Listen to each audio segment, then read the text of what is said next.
It is the OG Submarine type spawning back all the way back to the days of Metarot 1 where everything began. It is MRN00 Blue Submarine with a kit of Conceal, double anti-C, C legs, and the leg ability of Premacy, which reduces incoming damage if the incoming attacker has the same leg type as the user. Now, Blue Submarine is actually part of a set of 3, with the inclusion of Lady Jet, who also debuted the same week he did, as well as Land Motor, who we've had for a pretty decent amount of time now. And those 3, even if they are packing some moderately niche skills across the board, in the right hands can be absolutely catastrophic. In this case for Blue Submarine, Head of Conceal is a support-based skill that when used will buff the user's evade and across the team just a little bit, but also negate pierce damage for 1 blow each, which means that any incoming blow that is an AoE or absolutely will be a pierce damage blow that will be a kill shot. This is a good way to reduce that damage or that likelihood,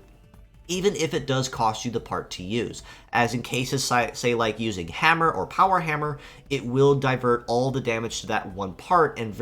is more likely to break it. Right and left arm of Anti-C are a relatively niche skill that we have seen before countless times, but in this case, Blue Submarine's packing it in a very unique way, as he is the first ever melee variant of Anti-C. In this case, just to explain it briefly, Anti-C when used will be a relatively minimal damage under all circumstances, but if you are attacking a foe that is using C legs, it will have a ×5 damage bonus, if I recall correctly, for even more punish damage on top of that for very easily crippling anyone using C legs. Now, C legs, of course, are a very interesting take as well, but also kind of fitting and expected for a marine type like him. But his stats across the board are actually normal, I guess. Not to say they're like overly great or overly powerful, but they're just kind of in that sweet spot, like essentially just in the middle, with a head HP of about 3650, arms at about 3400 each, legs at about 3700 isn't too bad. Kind of upper tier in terms of the HP department, not too shabby. Melee resist of 884 is not terrible, but not great either. Shoot resist of 625 is definitely not great, though, as that means he's going to take a lot of punish damage from incoming foes that are using shooting attacks more than melee-based ones. A mobility of 656 is okay, I guess, but for sea legs that is kind of to be expected. But of course, with sea legs, he does also have a very high base evade at about 1913 in this case. So what he lacks in speed, he makes up for with the high ability to dodge and graze a lot of incoming blows.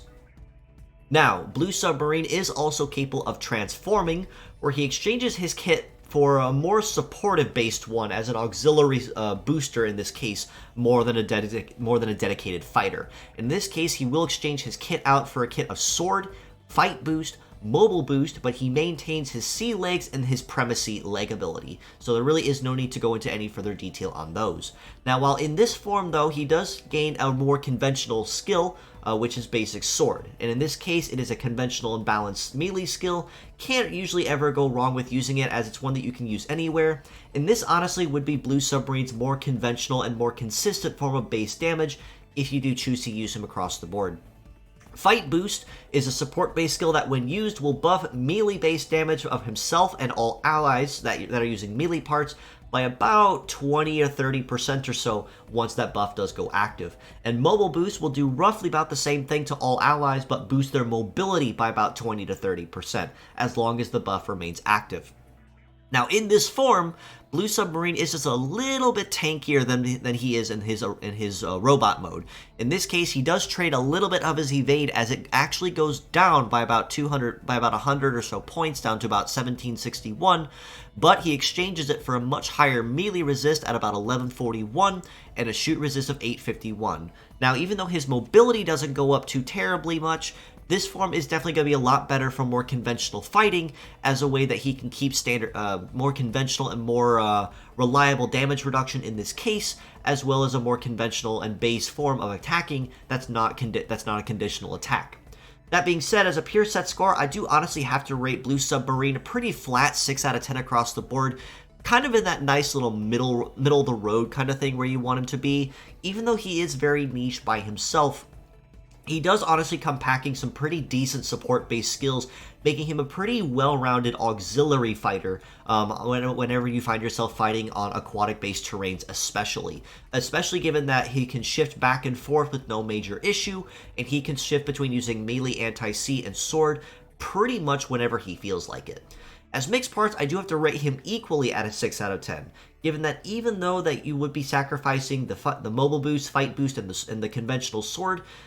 Blue Submarine is someone who really doesn't excel one way or another, and he's a very good middle ground kind of bot for that very reason. That being said, even if you are in need of sea legs, he does have them for anyone that's in need of them, and for melee anti-sea, especially because he's the first and currently only user of it, that does give him an extra round of utility for anyone that is in need of using anti-sea based parts.